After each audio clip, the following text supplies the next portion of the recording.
बिस्मिल्लाहिर्रहमानिर्रहीम, अस्सलाम वालेकुम नाज़रीन। आप यूट्यूब चैनल देख रहे हैं। मैं इमरान खान हूं। कुछ बड़ी आम चीज़ें हैं जिनमें सबसे पहले आप ये ध्यान में रखें कि इमरान खान साहब ने जो जुमला बोला है, उन्होंने कहा कि मैं पेशन गोई कर रहा हूं कि पाकिस्तानी सारे निकलेंगे।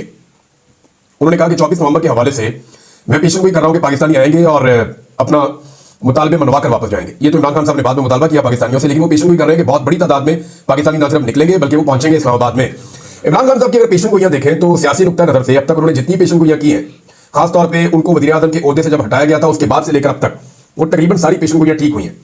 इमरान खान साहब ने पहले ही कह दिया था कि मुझे हटाएंगे, तो इमरान खान साहब को हमने देखा हटा दिया गया। फिर उन्होंने कहा कि अब ये पंजाब हुकूमत को गिरा देंगे, फिर हमने देखा वो भी किया गया। फिर इमरान खान ने कहा कि मुझ पर मुकदमात बनाए जाएंगे, फिर हमने देखा कि उन पर मुकदमात बनाए गए। फिर उन्होंने कहा कि मेरी बीवी को भी इन्वॉल्व किया जाएगा, उनकी बीवी को भी इन्वॉल्व किया गया, उनकी फैमिली को भी इन्वॉल्व किया गया। फिर इमरान खान साहब ने पेशन गोई की थी कि नूरा कुश्ती है जो नून लीग और पीपल्स पार्टी कर रहे हैं और बाकी सारी जमातें। और फिर इमरान खान साहब ने यह भी पेशन गोई की थी कि एक वक्त आएगा कि ये सारे मिल जाएंगे और मिलकर मेरा मुकाबला करेंगे। हमने ये भी पेशन गोई ठीक होती हुई देखी। फिर इमरान खान साहब ने कहा कि नवाज शरीफ को पाकिस्तान वापस लाया जाएगा, उसके मुकदमात खत्म किए जाएंगे, मुझे मुकदमात में गिरफ्तार कर लिया जाएगा, जेल में डाला जाएगा, और यही सब कुछ होता हुआ हमने देखा। इमरान खान साहब ने पहले बता दिया था कि मुझे ना अहल कर दिया जाएगा इलेक्शन से पहले, और नवाज शरीफ को अहल करके इलेक्शन भी लड़वाया जाएगा। ये लंदन प्लान का हिस्सा है। लंदन प्लान इमरान खान साहब ने जैसे बताया वैसे ही हुआ था। फिर इमरान खान ने यह भी बताया कि मेरे कत्ल की साजिश होगी, और 2 मरतबा कम से कम इमरान खान साहब की जो कत्ल की साजिश है वो पूरे पाकिस्तान ने देखा कि किस तरीके से उन्हें मारने की कोशिश की गई। फिर इमरान खान साहब ने एक और भी बात कही थी कि जो इलेक्शन होगा उसमें ये रज के धांधली करेंगे, लेकिन सारे हथकंडे अपनाने के बावजूद इलेक्शन पाकिस्तान तरीके इंसाफ अक्सरियत के साथ जीत जाएगी। और आज आप ये देखेंगे बदतरीन धांधली के बावजूद, सारी सीटें छीन लेने के बावजूद, यानी जितनी सीटें पाकिस्तान तरीके इंसाफ जीती है उससे आधी से ज्यादा तो छीन ली है, लेकिन जो बाकी बची हैं आधी से ज्यादा सीटें छीन जाने के बावजूद जो बाकी बची हैं वो आज भी बाकी तमाम पॉलिटिकल पार्टी से ज्यादा है। अब भी वो सबसे बड़ी पॉलिटिकल पार्टी है। तो इमरान खान की ये वाली प्रेडिक्शन या पेशन गोई ये भी दुरुस्त साबित हुई। फिर इमरान खान साहब ने कहा कि इनसे हुकूमत नहीं चलेगी। हमने देखा कि वाकई हुकूमत नहीं चल रही। इमरान खान ने कहा कि लोग खौफ के पुत तोड़ देंगे। हमने एक जगह पे नहीं 1000 जगह पे देखा कि लोगों ने वाकई खौफ के पुत तोड़ दिए, औरतें गिरफ्तार होकर मुस्कुराती रही और मुकाबला करती रही। हमने वो मनाजिर देखे कि लोग नॉर्मली डर जाते हैं, यानी जिन लोगों के खानदान उजड़ गए, जिन लोगों के कारोबार उजड़ गए, जिन लोगों को बर्बाद कर दिया गया, वो फिर इमरान खान साहब के जलसे में पहुंचे हुए होते हैं, और उस वक्त पहुंचते हैं जब इमरान खान मौजूद ही होते हैं जलसे में। वो जेल में बंद है और उनके नाम के ऊपर लोग जलसे अटेंड कर रहे हैं। फिर इमरान खान ने कहा कि आईनी तरमीम करेंगे और कादी साहब मुकम्मल तौर पर जानबदार हो गए, वो भी हमने देखा। फिर इमरान खान ने कहा कि ये मुझे जेल के अंदर सजाएं दिलवाएंगे और ये इलेक्शन से पहले मुझे दिलवाना चाहते हैं, और हमने देखा कि इलेक्शन से पहले इमरान खान साहब को जेल में सजाएं दी गई। बहुत सारे जर्नलों, बहुत सारे ब्यूरोक्रेट्स के बारे में भी इमरान खान साहब की जो पेशन गोइयां हैं वो दुरुस्त साबित हुई है। कुछ उन्होंने ऑफ द रिकॉर्ड बताई थी, कुछ ऑन द रिकॉर्ड बताई थी, लेकिन जो बातें वो करते रहे वो हमने देखा कि सच साबित हुई है। पाकिस्तान अवाम के बारे में इमरान खान साहब की असेसमेंट हमेशा दुरुस्त रहती है। नवाज शरीफ साहब का बड़ा प्रॉब्लम यह है कि वो पाकिस्तान की आवाम को असेस नहीं कर पाते, उनकी असेसमेंट ठीक नहीं होती पाकिस्तानी आवाम के बारे में। अपने बारे में भी उनकी ठीक नहीं होती, लेकिन आवाम के बारे में बिल्कुल गलत है। तो इसलिए मियां साहब को हमेशा ही लगता है कि आवाम ने मुझे धोखा दिया, हालांकि आवाम ने धोखा नहीं देती। मियां साहब आवाम के बारे में असेसमेंट नहीं कर पाते। इमरान खान साहब हमेशा आवाम के बारे में दुरुस्त असेसमेंट करते हैं। उन्होंने जो कहा वही सब कुछ हुआ। यानी एक दिन इमरान खान साहब के साथ बहुत सारे साफी और हम लोग बैठे हुए थे और बातचीत हो रही थी पॉलिटिक्स पे। तो इमरान खान साहब के सामने जब एक नुक्ता किसी उनकी पार्टी के बंदे ने रखा तो उन्होंने कहा नहीं, अभी लोग इसके लिए तैयार नहीं है। और वाकई में फिर हमने महसूस किया कि इमरान खान साहब ठीक कह रहे हैं। पब्लिक की नफ्स को वो बहुत अच्छी तरह जानते हैं। अब इस वक्त इमरान खान साहब कैद है, लंबे अरसे से डायरेक्ट इंटरेक्शन उनकी पाकिस्तान के लोगों के साथ नहीं हुई। वो अपनी बहनों, अपनी पार्टी के लोगों और अपने वकला की आंखों से पढ़ते हैं कि भाई वो क्या देख कर आ रहे हैं। ज्यादा बोलचाल भी नहीं कर सकते, वो सारी चीजें रिकॉर्ड होती हैं, लेकिन उनकी असेसमेंट अब भी गलत साबित नहीं होती। देखना है कि इस मरतबा जो 24 नवंबर के हवाले से इमरान खान साहब ने असेसमेंट की है ये ठीक है या गलत है। दूसरा मैं एक चीज आपको और बताना चाहता हूं कि पाकिस्तान तरीके इंसाफ ने ये जो अपना एहतजाज डिले किया है इसके पीछे भी कुछ वजूहात है। उनमें एक वजह यह है कि पाकिस्तान तरीके इंसाफ ये चाहती थी कि बाकी पॉलिटिकल पार्टीज भी उनके साथ मिलकर इस एहतजाज का हिस्सा बने। तरीके इंसाफ ने मुख्तलिफ पॉलिटिकल पार्टी से रब्ता किया था, जो उनके साथ चलने वाले अलाइज है वो उनके साथ खड़े हैं। पीटीआई के अलाइज उनके साथ खड़े हैं। मिसाल के तौर पर महमूद खान चकदेई हो गए या अल्लामा राजा नासिर अब्बास साहब हो गए या दीगर पॉलिटिकल पार्टी जो उनके साथ चल रही है वो तो ठीक है, लेकिन जमात इस्लामी और फजल रहमान साहब ने पाकिस्तान तरीके इंसाफ के साथ उन्हें ट्रक की बत्ती के पीछे लगाना शुरू किया।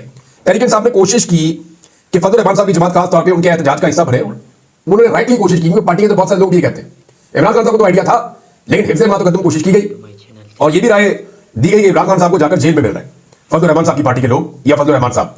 लेकिन फिर ये मुलाकात नहीं हुई और फिलहाल फजल रहमान साहब ने साबित किया है कि वो अपोजिशन बेंचों पर बैठे जरूर है, मगर उनका दिल स्टेटस को के साथ धड़कता है। फजल रहमान साहब के लिए जितना बड़ा मसला इस वक्त जो मौजूदा हाइब्रिड रजीम है, उससे बड़ा मसला फजल रहमान साहब के लिए इमरान खान साहब की मकबूलियत है। खासतौर पर बलूचिस्तान में और खैबर पख्तूनख्वा में इमरान खान साहब की मकबूलियत। जहां फजल रहमान साहब ने इलेक्शन लड़ना होता है, जब तक वो स्पेस इमरान खान साहब के पास रहेगी फजल रहमान साहब के लिए गुंजाइश नहीं होगी। लिहाजा उन्होंने इस हाइब्रिड रजीम के खिलाफ बात तो करनी है, लेकिन इसको उस वक्त नहीं गिराना जब इमरान खान साहब मकबूलियत के रूज पे होंगे। ये तो कोई फायदा ही नहीं होगा। दोबारा इलेक्शन करेंगे तो होगा क्या? नवाज शरीफ, जरदारी, ये सारे एमकेएम ये फारिग हो जाएंगे। वफाक में इमरान खान साहब की, पंजाब में इमरान खान साहब की और बाकी जो भी इमरान खान साहब की हुकूमत आ जाएगी। फजल रहमान साहब को क्या मिला? फजल रहमान साहब तो यही रहेंगे जवाब पे, और अगर इलेक्शन ठीक हो गया तो फजल रहमान साहब की 2 सीटें कम ही होंगी, ज्यादा नहीं होगी। तो इसलिए फजल रहमान साहब राइट टाइम का इंतजार करने की कोशिश कर रहे हैं ये वो फैक्ट्स हैं जो मैंने आपको एहतजाज के हवाले से बताया। पाकिस्तान तरीके साथ तैयारियां कर रही है, ना सिर्फ पाकिस्तान में, पाकिस्तान के बाहर भी फंडिंग के ऊपर भी मामला शुरू हो चुके हैं कि अब अगर लोगों ने बड़ा एहतजाज करना है और देर तक एहतजाज के अंदर रहना है और अपने मुतालबात पूरी तरह तस्लीम करवाने हैं, तो फिर तो बहुत बड़ी तादाद में, लाखों की तादाद में लोगों को जाना पड़ेगा। तो क्या लाखों की तादाद में लोग इस्लामाबाद जा पाएंगे? इस सवाल का जवाब हमें 24 तारीख को मिलेगा। देन पता चलेगा कि पाकिस्तानी क्या स्ट्रेटजी बनाते हैं और किस तरह वहां पहुंचते हैं। नवाज शरीफ साहब जनाब बरतानिया पहुंच गए हैं दोबारा से, और दोबारा से लंदन प्लान के एक नए फेज के ऊपर काम शुरू कर दिया गया। देखिए मियां साहब की मैं आपको एक चीज बताता हूं कि बरतानिया मियां साहब के लिए मोर्चा, जब भी कभी मुश्किल वक्त आता है ना किसी फौजी के ऊपर या मुश्किल वक्त आता है किसी भी फोर्स के ऊपर, तो सबसे पहली कोशिश होती है कि मोर्चे में जाके बैठो, पहले अपना तहफ़्फ़ुज़ करो, अपने मोर्चे पे पहुंचो, फिर वहां से मुखालिफिन के ऊपर गोलाबारी करो। तो मियां नवाज शरीफ साहब का और उनकी फैमिली का, शरीफ खानदान का जो मोर्चा है वो बरतानिया है, लंदन। तो सबसे पहले वो अपने मोर्चे पर पहुंचे और फिर उन्होंने जो नेक्स्ट फेज है वहां पे लंदन प्लान का वो अब शुरू कर दिया है। और ख्वाजा आसिफ और दीगर लोग भी वहां पहुंचे, उन्होंने एक मीटिंग की, वो मीटिंग मैंने सुनी है। वहां पे एक पहले सहाफी थे, आजकल पीएमएलएन के अंदर हैं और पंजाब में कोई होता भी लिया हुआ साहब ने, तो उनके मोबाइल से कहीं अपलोड हुई थी, मैंने उसको देखा एक प्लेटफॉर्म पे सोशल मीडिया के। तो मैंने देखा काफी परेशान है नवाज शरीफ साहब भी और ख्वाजा आसिफ भी, मरियम भी। दो चीजें ज्यादा डिस्कस कर रहे थे। नंबर एक, वो लोग डिस्कस कर रहे थे कि ओवरसीज पाकिस्तानियों से जान कैसे छुड़ाए, ओवरसीज पाकिस्तानियों ने जीना हराम कर रखा है। दूसरा जो प्रॉब्लम वो फेस कर रहे थे वो ये कर रहे थे कि सोशल मीडिया के ऊपर पीटीआई को काउंटर कैसे करें, क्योंकि पीटीआई इसमें बहुत आगे है। सोशल मीडिया पे पीएमएलएन के अगर आप सारी पोस्ट उठा के देखें तो 90% गालियां हैं। वो गाली देते हैं, बदतमीजी करते हैं, क्योंकि उनके पास कंटेंट है ही नहीं। वो कोई फैक्ट्स नहीं दे सकते, कोई फिगर्स नहीं दे सकते, कोई लॉजिकल बात नहीं कर सकते, लिहाजा वो गालियां देते हैं। तो गालियों के साथ जो है वो सोशल मीडिया पे आप मुकाबला नहीं कर सकते। ख्वाजा आसिफ ये कहते हैं उसमें कि यार कंटेंट बनाओ, कुछ कंटेंट बनाओ। भाई आपके पास कुछ होगा तो कंटेंट बनाएगा ना। पाकिस्तान में महंगाई अपने ऊंच पे है, पाकिस्तान के अंदर जो है ये जाली आदादोशुमार ये लेकर आ रही है हुकूमत। अब नवाज शरीफ साहब बार बार कह रहे हैं एशियन टाइगर पाकिस्तान को बनाने वाले हम दोबारा। आप देखें जब भी इनकी हुकूमत जा रही होती है ना, या ये काबू आ जाते हैं आवाम के, तो ये फौरी तौर पर रोला डाल देते हैं कि जनाब हम तो बहुत तरक्की ला रहे हैं, पाकिस्तान में देखिए हमसे हुकूमत छीन ली है। हालांकि इस वक्त जो आदादोशुमार है ये सारी जाली है, सारे फोर्ट है। पाकिस्तान के अंदर सरमायाकारी लोएस्ट है। पाकिस्तान के अंदर ओवरसीज पाकिस्तानी ट्रस्ट नहीं कर रहे, पैसा नहीं भेज रहे, ये अपने मुंह से मानते हैं। पाकिस्तान में आईटी इंडस्ट्री नीचे जा रही है, पाकिस्तान की एक्सपोर्ट्स नीचे जा रही है, पाकिस्तान के अंदर ज़र मुबादला के ज़खायर नहीं बढ़ रहे हैं, पाकिस्तान के अंदर टारगेट अचीव नहीं हो रहा टैक्स कलेक्शन का। जब ये सारे फिगर्स आपके सामने हैं तो फिर पाकिस्तान तरक्की कैसे कर रहा है? आईएमएफ नई से नई शर्तें लेकर आ रहा है। अब पाकिस्तान में ज़राअत के ऊपर टैक्स नए साल से ये शुरू करने जा रहे हैं और टैक्स वसूली शुरू करेंगे। किसानों की भी कमर तोड़ देंगे ये। इंडस्ट्री की तो कल ही तोड़ दी है। जो इनकी पॉलिसी है कोई भी इनसे खुश नहीं है, ना इंडस्ट्री में लोग इनसे खुश हैं, ना ताजिर इनसे खुश है, और ना इनसे जो है वो बड़े बड़े कंपनियों के मालिक खुश है, ना आईटी वाले इनसे खुश है, ना किसान इनसे खुश है, ना मजदूर इनसे खुश है, कोई इनसे खुश नहीं है।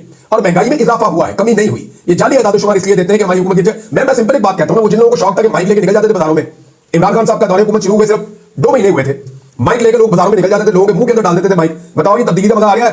बताओ ये महंगाई हुई है या नहीं हुई? बताओ ये चीजें ठीक हुई है नहीं हुई? बताइए पाकिस्तान में कौन सी तब्दीली है? ये सवाल करते थे ना। अब जाओ ना जाके लोगों से पूछो कि भाई आटा कितने रुपए किलो है, लोगों से पूछो चीनी कितने की है, लोगों से पूछो दालें कितने की है, घी कितने का है, लोगों से पूछो पेट्रोल कैसे मिलता है, लोगों से पूछो कि उनका किचन कैसे चलता है, उनकी रोजी रोटी कैसे चल रही है। जाके लोगों से सवाल करो।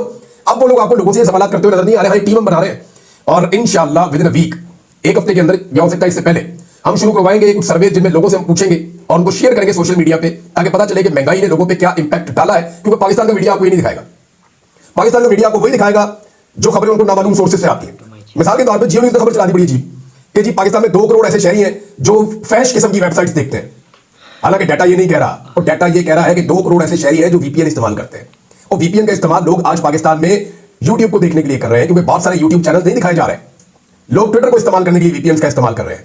बहुत सारे लोग अपने कारोबार के लिए वीपीएन का इस्तेमाल कर रहे हैं। कॉर्पोरेट सेक्टर है वो पूरा वीपीएन के ऊपर चलता है। भाई 2 करोड़ लोग इस्तेमाल कर रहे हैं तो सारे के सारे गंदे ही आपकी तरह के। तो ये खबरें जो है ना, जो फीड की जाती है ना जहां से, वो उस तरीके से ही फीड होकर चलती है। तो मीडिया तो दिखाएगा नहीं। तो हम कोशिश करेंगे कि महंगाई के जो सारे मामला है वो आपके सामने लेकर आए। अब जनाब एक चीज और मैं आपके सामने रखना चाहता हूं, और वो है कि ओवरसीज पाकिस्तानियों के हत्थे चढ़ गए ख्वाजा आसिफ भी। देखिए मैं नॉर्मली जो रवैया है इस तरह की चीजों की मैं हमायत नहीं करता, लेकिन जो कुछ पाकिस्तानियों के साथ हुआ है, ओवरसीज पाकिस्तानियों का गुस्सा जायज नजर आता है।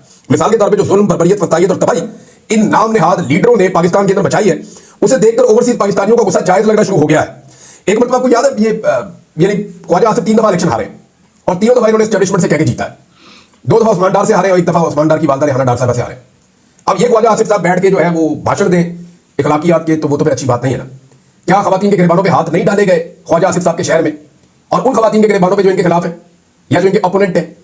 जुल्म और बर्बरियत नहीं की गई, लगातार की गई है, बार बार की गई है। और अब जूते साफ करके इन्होंने एक आलमी रिकॉर्ड बना दिया जूते साफ करने का।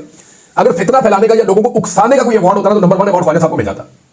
ये लोगों को बहुत इंस्टिगेट करते हैं, बहुत गुस्सा दिलाने की कोशिश होती है कि लोग इदारों के साथ लड़े झगड़े, और उस झगड़े का फायदा इनकी पॉलिटिकल पार्टी को। बहुत बारीक वारदात डालते हैं ख्वाजा साहब, लेकिन ओवरसीज पाकिस्तानी पढ़े लिखे बाशऊर है, उन्हें इस बात की समझ है। अच्छा सोशल मीडिया के हवाले से तारा शफी साहब का स्टेटमेंट है, मैं आपको पढ़ के सुनाना चाहूंगा। तारा शफी साहब इमरान खान साहब के साथ भी होते थे, उससे पहले भी हुकूमत के साथ होते थे, अब भी हुकूमत के साथ ही है, निगरान हुकूमत के साथ भी थे।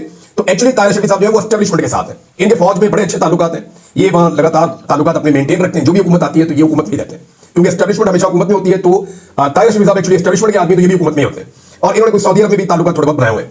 अब कहते हैं कि नौजवान नस्ल को बचाने के लिए फायरवॉल लगानी पड़े, वीपीएन बंद करना पड़े, करें, आपको ये तमाम इकदाम करना होंगे।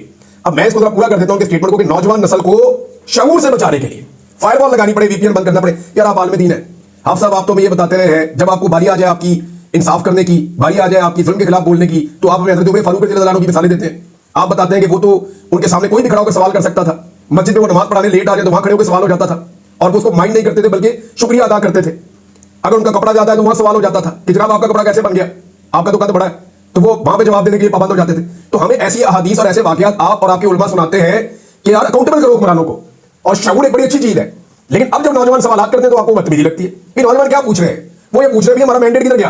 ताहिर रशीद साहब कुरान पाक पे आप हाथ रख रहे और ये कह रहे हैं कि मैंडेट जो है वो छीना नहीं गया इस इलेक्शन में। छीना तो हर इलेक्शन में जाता है, लेकिन क्या इस इलेक्शन से ज्यादा ज्यादती कभी आपने अपनी पूरी जिंदगी में होते हुए देखी है?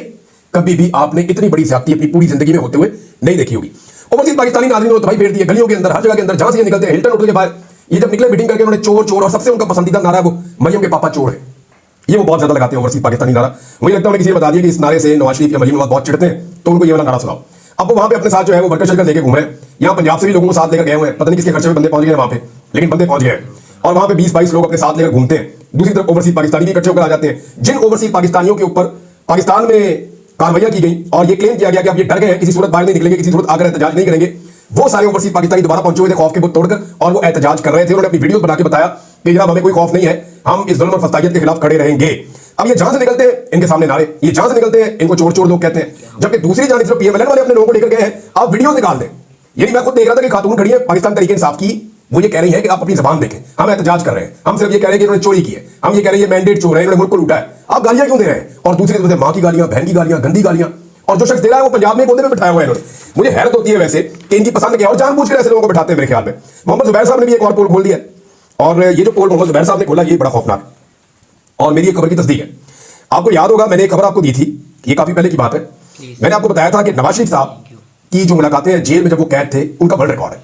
मैंने आपसे बताया था कि पर डे पे जब आप डिवाइड करते हैं उनकी मुलाकातें, तो जितने दिन नवाज शरीफ साहब जेल में रहे उनके रहने की मुद्दत के ऊपर अगर उन मुलाकातों को डिवाइड करें तो पर डे 20 से 22 मुलाकातें बनती हैं, 20 से ऊपर बनती हैं। इतनी मुलाकातें मियां नवाज शरीफ साहब ने की हैं।